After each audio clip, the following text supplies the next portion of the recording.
লিল আলামিনের মার উপরে উইরা গেলে বেয়াদবি হবে। আমিনা বলেন সকল পাখিরা আমার দুই পাশে গুইরা যায়, আমি আমেনাকে সালাম জানাইয়া যায়। কি আশ্চর্য! আমিনা বলেন আচ্ছা কি আমি সন্তানের মা হব? আমার তো এমন কোন অনুভব হয় না। আমিনা কয় একদিন গভীর রাত্রে নিরিবিলি বসে আমি দেখতেছিলাম পেটের সন্তান আছে কিনা। কয় খালি বলে সন্তানের মা হব, কই আমি তো কোনো অনুভব করি না, বোঝা না, ভারী না, বড় না, ব্যাপারটা কি? একদিন লক্ষ্য করে পেটের দিকে তাকাইয়া দেখি পেটের ভিতর থেকে একটা নূরের জ্যোতি বাহির হইতেছে। আল্লাহু আকবার! এমন কড়া নূরের জ্যোতি যার দিকে আমি আমেনা চাইয়াই থাকতে পারি না।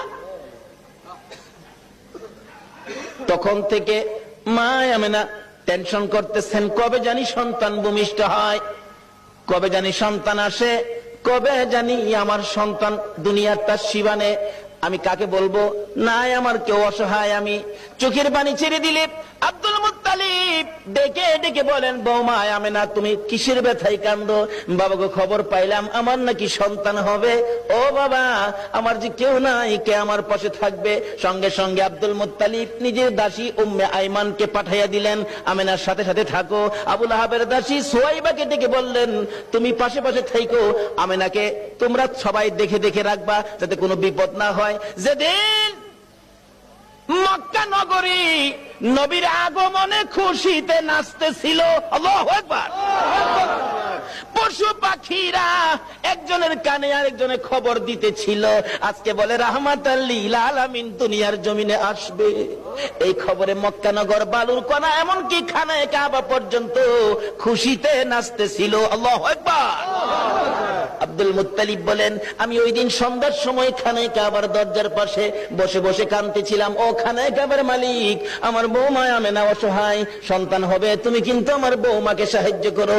এইভাবে কাঁদতে কাঁদতে কাঁদতে কাঁদতে রাত্র যখন 2টা 2:30 বাজে গেছে, হঠাৎ করে দেখি আকাশে বিকট শব্দ হয়েছে। তাকাইয়া দেখি আকাশের দরজা খানি খুলে গেছে। চারদিক এই দরজাখানি সাজানো হয়েছে। আল্লাহু আকবার! সুন্দর করে সাজানো হয়েছে।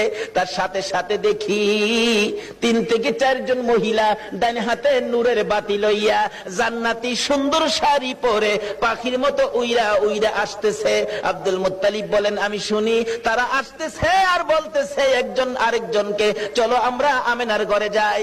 আজকে রাহমাতাল লিল আলামিন দুনিয়ার জমিনে আসবে, আজকে মুহাম্মাদুর রাসূলুল্লাহ দুনিয়ার জমিনে